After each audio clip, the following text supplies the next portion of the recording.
এই 2025 সালে আপনারা যদি এই বাংলাদেশে বসে সবচেয়ে কম দামে 5G স্মার্টফোন কিনতে চান, wait, new smartphone brand coming in Bangladesh. আসসালামু আলাইকুম।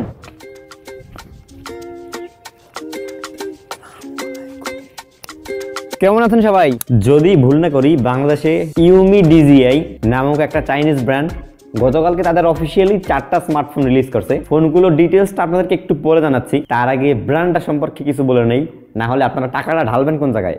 ইউমি ডিজিআই হইতেছে কি একটা চাইনিজ বেসড ব্র্যান্ড। গতকালকে তারা অফিসিয়ালি বাংলাদেশে আসছে। তারা হইতেছে গিয়া 2012 সাল থেকে স্মার্টফোন বিক্রি করা শুরু করছে চাইনিজ মার্কেটে। এখন পর্যন্ত তারা মোটমাট 55টার মতো স্মার্টফোন রিলিজ করছে। আর তাদের ইউমি ডিজিআই এ নামক একটা স্মার্টফোন ইউএসএ তে বিক্রি করছিল বছরখানেক আগে। মানে তারা ফোন তো অন্তত বিক্রি করছে, আর বাংলাদেশে তারা এখন আসছে বর্তমানে। আর তারা স্মার্টফোনের পাশাপাশি ওয়াচ, এয়ারপডস আরো বিভিন্ন ধরনের অ্যাক্সেসরিজ বিক্রি করে। তবে আপনারা তো ভাই বাংলাদেশ বুঝেনি, আমাদের মার্কেটটা হইতেছে গিয়ে খুব ছোট, যেখানে ইনফিনিক্স, ভিভো, রিয়েলমি, ওপো এইসব ফোনগুলো অফিসিয়ালি রিলিজ করে 10 থেকে 25-30 হাজার টাকার ভিতরে। তো সেখানে এরকম একটা অচেনা ব্র্যান্ড বাংলাদেশে যেহেতু আসছে, তারা যে কয়টা ফোন রিলিজ করেছে সেগুলোর দাম গিয়ে হইতেছে গিয়া 9 থেকে 15 হাজার টাকা। তো তারা কি কি স্মার্টফোনগুলো আনছে, কি কি স্পেসিফিকেশনে আছে, বা তাদের রেপুটেশনটা কেমন, আফটার সেল সার্ভিস কেমন হবে, আবার নাকি ইভালির মতো 2 দিন পর উড়াও দিয়ে চলে যাবে, তো সেই সম্পর্কে আপনাদের জানাবো। আর দেখা যাক ব্র্যান্ডটা কিভাবে বাংলাদেশে অফিসিয়াল কাজ করে। তো বাংলাদেশে তারা গতকালকে ফোনগুলো অফিসিয়ালি রিলিজ করছে। ওইখানে তাদের লঞ্চিং ইভেন্টে তারা ফেসবুকে সরাসরি লাইভে আইছিল। তো তারা মোটমাটি 4টা স্মার্টফোন রিলিজ করছে। স্মার্টফোনগুলোর মডেল হইতেছে গিয়া ইউমি ডিজিআই G9 5G, আর একটা হচ্ছে ইউমি ডিজিআই G9A, আর একটা হইতেছে গিয়া UMIDIGI G9C, and the last one UMIDIGI G9T। তারা এখানে 4টা স্মার্টফোন সর্বনিম্নটা হইতেছে গিয়া 10,000 টাকা, আই মিন 9,990 টাকা, আর সর্বোচ্চটা হইতেছে গিয়া 14,999 টাকা, মানে 15,000 টাকা। সো ফোনটা ডিসপ্লে সেকশনে থাকছে আপনার IPS LCD প্যানেল, যেটা 60 Hz 720p। তবে এখানে তারা ইউশেপ কাটারটা দিয়েছে। এখন কিন্তু ভাই 2025 সাল, সবাই কিন্তু 500 দিতেছে। তো সেক্ষেত্রে ইউশেপটা আপনারা কিভাবে নেবেন? আর হার্ডওয়্যার সেকশনে ভাই তারা দিছে গিয়ে অ্যান্ড্রয়েড ভার্সন 14, এইটা হচ্ছে গিয়ে গো এডিশন অ্যান্ড্রয়েডের। আর প্রসেসরে থাকছে গিয়ে ইউনিসকের SC983A, যেটা একটা 28 ন্যানোমিটারের প্রসেসর, আজ থেকে প্রায় 7-8 বছর আগের। ক্যামেরা সেকশনে ভাই একটা 13 মেগাপিক্সেলের ক্যামেরা পাবেন। এখানে আপনারা সিঙ্গেল ব্যান্ডের ওয়াইফাই পাবেন, ডুয়েল ব্যান্ড ওয়াইফাই সাপোর্ট করে না, 5000 mAh ব্যাটারি, 10 ওয়াটের চার্জার। সো 10,000 টাকা কিন্তু ভাই ওইরকম স্পেশালিটি কিছু নাই যে এই ফোনে 10,000 টাকা এই জিনিসটা দিতেছে, আমি এইটার জন্য এটা কিনবো। তবে 2-1 দিন আগে কিন্তু আইটেল A80 একটা স্মার্টফোন রিলিজ হয়েছে, 120 Hz ডিসপ্লে, 500 আছে, ব্যাটারি আছে, ভালো, ডিজাইনটা সুন্দর, ব্র্যান্ড ভ্যালু আছে, তাদের রিপুটেশন কিন্তু বাংলাদেশে আরো আগে থেকেই আছে। সো এটার চেয়ে কিন্তু ভাই ওই ফোনটা বেটার। ইউমি ডিজিআই G9T, এইটার দাম হইতেছে কি 1,000 টাকা বেশি, মানে 10,999 টাকা। তো 1,000 টাকা আপগ্রেড বলতে আপনারা কি কি পাচ্ছেন? যেমন ডিসপ্লে সেকশনে আপনারা 90 Hz পাচ্ছেন, আগেরটা পাচ্ছিলেন কিন্তু 60 Hz। তার পাশাপাশি হার্ডওয়্যার সেকশনে ওইটা আপগ্রেড আছে। ইউনি আসছে T606, আপনারা হয়তো এই প্রসেসরটার সাথে অনেকেই পরিচিত, অনেক স্মার্টফোনে ব্যবহার করা হয়েছে এই বাজারে। আর এটি হচ্ছে কি 12 ন্যানোমিটারের প্রসেসর, আগেরটা ছিল গিয়ে 28 ন্যানোমিটারের প্রসেসর। ডিসপ্লে তো আপগ্রেড পাচ্ছেন, হার্ডওয়্যার সেকশনে আপগ্রেড পাচ্ছেন। তার পাশাপাশি ডুয়েল ব্র্যান্ডের ওয়াইফাই সাপোর্ট করে, মানে 5 GHz এর ওয়াইফাই রাউটারগুলো এগুলো সাপোর্ট করতে পারবে। আর ব্যাটারি সেকশনে আপনারা চার্জার পাচ্ছেন 18 ওয়াটের, বাট 5000 mAh এর ব্যাটারি। সো মোটামুটি 4টা কিংবা 5টা ডিপার্টমেন্টে আপনারা আপগ্রেড পাচ্ছেন। আর ক্যামেরা সেকশনে কিন্তু একটা ম্যাক্রো লেন্স এখানে পাচ্ছেন। সো যদি 1000 টাকা হিসেব করেন, সেক্ষেত্রে ভাই ওইটা হচ্ছে, এইটা মাস্ট বেটার। এইটা না নিয়ে এইটা নেওয়া, এটাই আমি আপনাদেরকে প্রেফার করব। এর পরবর্তী মডেলটা হইতেছে গিয়া ইউমি ডিজিআই GT9C।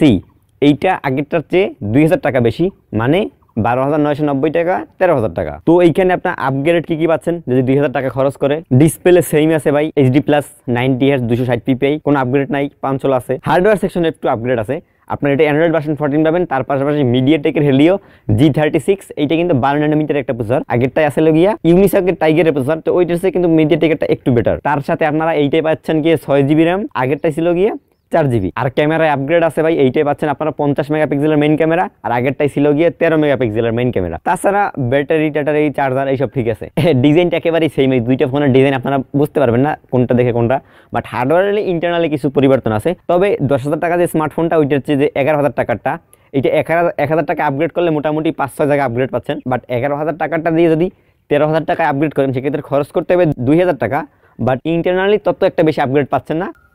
এবং লাস্টলি আপনারা পাচ্ছেন কি তাদের সবচেয়ে হাইপের প্রোডাক্টটা, ইউমি ডিজিআই GT 5G। হ্যাঁ, এই ফোনটার দাম ধরা হয়েছে আপনার 15,000 টাকা, বাট 15,000 টাকায় এইটাই আপনার লেটেস্ট 5G প্রসেসর দিতে যাইয়া অন্য কোনো জায়গায় আপগ্রেড করতে পারে নাই। তো আপনাদের একটু স্পেসিফিকেশনটা সম্পর্কে বলে, সেক্ষেত্রে আপনাদের বুঝতে সুবিধা হবে। যেমন ফোনটার আপনার ডিসপ্লে সেকশনে কিন্তু 720p ডিসপ্লে পাচ্ছেন, 90 Hz IPS LCD panel, 260 ppi।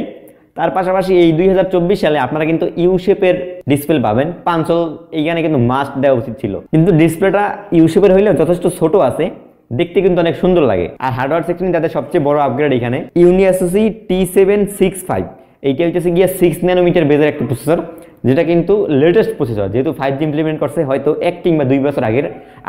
আর যে 3টে ফোন আছে ওই 3টে ফোনে 4 থেকে 7 বছর আগের প্রসেসর ব্যবহার করছে তারা। স্টোরেজ 6GB পাচ্ছেন, 128GB, 8GB দিয়ে দিলে আরেকটু বেটার হইতো আর কি। আর ব্যাটারি সেকশনে ভাই সেম 5000 mAh পাইতেছেন 18 ওয়াট, তবে এখানে যদি 33 ওয়াট দিত তাইলে আই থিঙ্ক আরগুলো চাই বেটার হইতো। তো এখন তাদের যে আগের লাইনআপের স্মার্টফোনটা G9C, এই ফোনটার দাম হইতেছে গিয়ে 13,000 টাকা। আর 5Gর জন্য আপনাকে খরচ করতে হবে এক্সট্রা 2000 টাকা। বা 2000 টাকায় আপনারা কি কি বেটার পাইতেছেন সেটা আমাদের একটু ক্লিয়ার করি। সর্বপ্রথমে তো আপনারা 5G পাইতেই আছেন, তো আপনার যদি একটা 5G স্মার্টফোন দরকার হয় সেক্ষেত্রে তো অবশ্যই আপনাদের আপগ্রেড করতে হবে। এছাড়া আর তেমন কোনো আপগ্রেড নাই এই ফোনে। নতুন একটা ব্র্যান্ড বাংলাদেশে আসছে, চাইনিজ ব্র্যান্ড। এটা কিন্তু কোনো বড় কোনো ব্র্যান্ড এমন কিছু না, এরকম কম বাজেটে তারা স্মার্টফোনগুলো রিলিজ করবে। তবে তারা বাংলাদেশে যে স্টার্টিং করছে 4টা ফোন দিয়ে, আমি মনে করি আরেকটু বেটার হলেও পারতো, একটা যদি স্পেশাল ফোন বাইর করতো।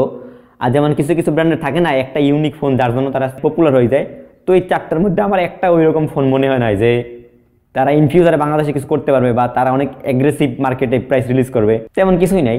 হয় একটা ভালো একটা গেমিং ফোন বের করতেন, না হয় ডিসপ্লে কেন্দ্রিক অথবা ক্যামেরা কেন্দ্রিক 15 থেকে 20,000 টাকার ভিতরে একটা বের করতেন। তবে আপনারা ওইরকম কিছু করেন নাই, জাস্ট রেগুলার বেসিসে বাংলাদেশে এই ফোনগুলো আগেও পাওয়া যেত, ওইরকমই একটা ফোন লাইন আপ করছেন। আর একটু স্পেশালের ভিতরে আপনারা শুধুমাত্র 15,000 টাকায় 5G দিয়েছেন, ব্যাস এতটুকুই। সো তাহলে আজকের মতো ভিডিওটা এই পর্যন্তই শেষ করতেছি। ব্র্যান্ড যেহেতু নতুন একটা ব্র্যান্ড বাংলাদেশে আসছে, দেখা যাবে ইন ফিউচারে তারা কি করবে, আশা করি ভালো করবে। আসসালামু আলাইকুম। ভাই ভিডিও শেষ, বাড়ি দিতেছি। ট্রাইপড ম্যারিপড লইয়া দোয়া করেন।